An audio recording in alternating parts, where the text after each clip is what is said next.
Jeremías capítulo 33 verso 3 dice de la siguiente manera: Vino palabra de Jehová a Jeremías la segunda vez, estando él aún preso en el patio de la cárcel, diciendo: Así ha dicho Jehová, que hizo la tierra, Jehová que la formó para firmarla, Jehová es su nombre.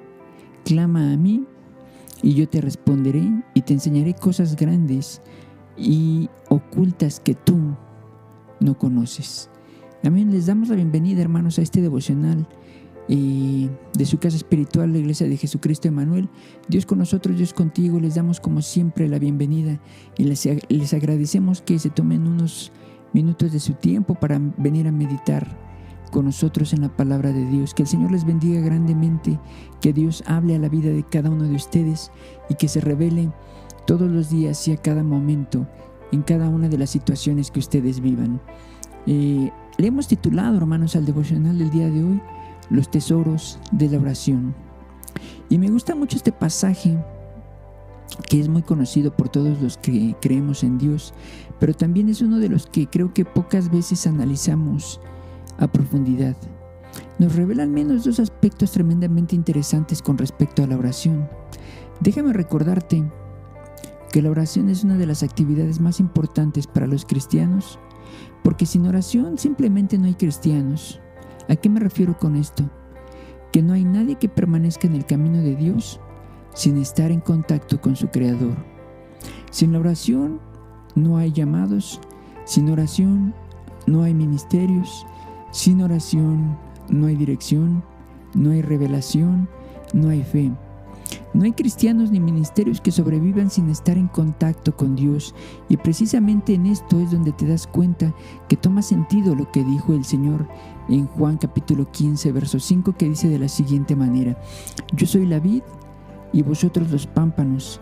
El que permanece en mí y yo en él, éste lleva mucho fruto, porque separados de mí, nada podéis hacer. Así de importante es la oración. No es una actividad para matar tiempo, no es una actividad para religiosos. A veces, por lo que vemos de otras religiones o sectas que hacen de sus momentos de oración algo como que muy religioso, se nos hace la idea en la mente de que de que esto tiene que ser así, religioso, aburrido, verdad que no tiene importancia, de que puede ser algo, ¿por qué no decirlo? Algo monótono. Pero créanme que la oración no puede ser aburrida. Muchos queremos participar de los secretos de los que Dios hace participar a los grandes hombres de la Biblia. Y por secretos nos referimos a revelación de la palabra.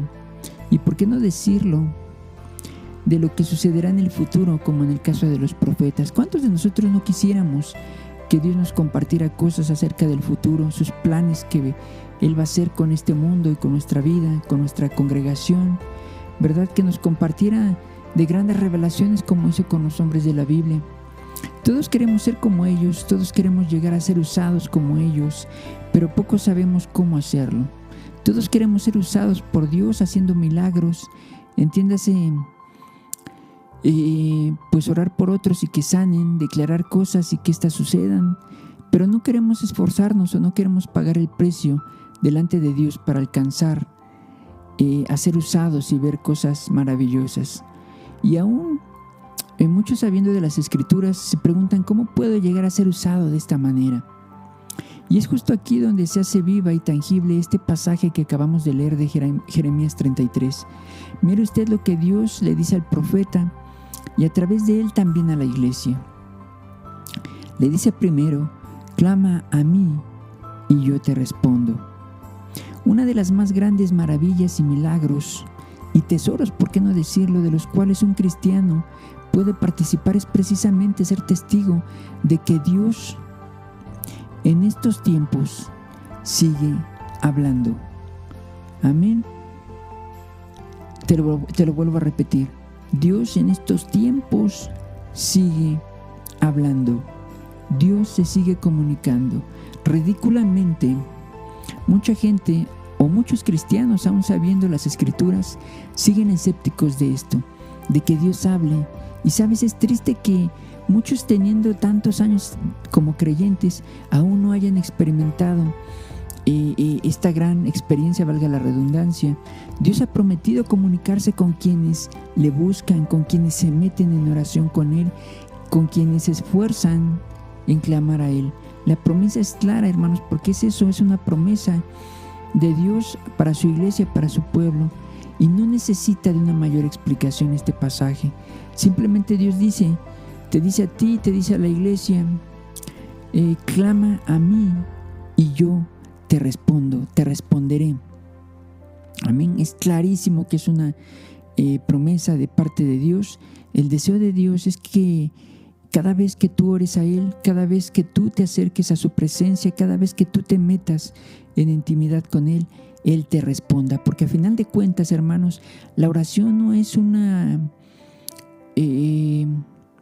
no es solamente pronunciar palabras o hablar palabras uno mismo, uno solo, y estar escuchando uno mismo lo que uno está diciendo. No es un monólogo, vaya. Es una conversación, es una plática entre tú y Dios. Una plática donde hay alguien que está comunicando a alguien, donde hay un mensaje y hay un receptor, y después esto se invierte también. La otra persona te contesta, te da su mensaje y tú lo recibes. Así es la oración, hermanos. La oración no es un monólogo, es una conversación con Dios, una conversación donde efectivamente se interactúa con la otra persona, se interactúa con Dios. Pero también, hermanos, déjame decirte que el pasaje dice: y te enseñaré cosas grandes y difíciles, o cosas ocultas que tú no conoces. ¿Cómo puede ser? ¿Cómo puede ser receptor de grandes revelaciones? ¿Cómo puedes ser tú receptor de grandes revelaciones de parte de Dios? Porque justo eso es lo que promete Dios. Si no lo buscas, pero sobre todo si no le crees, ¿cómo puedes llegar a ser receptor de esas grandes revelaciones que Dios tiene para ti y para su iglesia? Esas cosas grandes que Dios promete a quienes le buscan son precisamente la sabiduría y las riquezas de su palabra. Esas son las cosas ocultas, porque son cosas que no les son reveladas a los incrédulos y menos a los cristianos domingueros, sino que les son reveladas a los cristianos de todos los días, a todos aquellos que son cristianos todos los días y no solamente los domingos. Por otro lado, Dios promete enseñar cosas grandes. Esto me hace recordar aquellos milagros que Jesús hizo en presencia de sus discípulos más cercanos. Hay milagros que Dios no los hizo, que Jesús no los hizo en presencia de todos o en presencia de multitudes, solamente los hizo en presencia de aquellos que eran sus más cercanos. Te recuerdo que por eso en algunas ocasiones se llevaba aparte solamente a Pedro, a Juan y a Jacobo, que eran los más cercanos, y eran ellos quienes llegaron a ver grandes cosas de Jesús que incluso los demás apóstoles no vieron. Estos son algunos, hermanos, solamente algunos de los tesoros de los cuales Dios nos hace partícipes en su misericordia y buena voluntad. Y sí, Dios sigue hablando, Dios sigue revelando y sigue dándonos poder para hacer grandes cosas en su nombre y glorificarle. ¿Por qué? ¿Por qué en la actualidad, ya no se ven tantas cosas como en los tiempos bíblicos? Pues simplemente porque ya no le buscamos con tanta pasión y fe como lo hacían en la antigüedad. Pero la promesa de Dios sigue vigente y sigue perpetuada en su palabra. Y déjame decirte que Dios no es hombre para que mienta, ni hijo de hombre para que se arrepienta. ¿Quieres ser partícipe de los tesoros de Dios? ¿De esos tesoros que Dios tiene para su pueblo? Pues simplemente búscalo. Solamente está a una oración de distancia. Hermanos, que el Señor les bendiga, y como siempre les seguimos pidiendo que si este devocional les ha gustado, lo puedan compartir a través de sus redes sociales, con sus amigos, con sus familiares, con aquellas personas que ustedes crean que necesita escuchar una palabra como esta, y juntos hagamos que las piedras permanezcan calladas. Hermanos, como siempre les seguimos invitando a que nos acompañen a nuestros servicios presenciales todos los domingos en punto de las 11 de la mañana. Al final de cada uno de los devocionales ustedes van a encontrar la dirección completa donde nos ubicamos. Si Dios pone en su corazón ir, con mucho gusto le vamos a recibir. Que el Señor les bendiga y nos vemos en la próxima ocasión.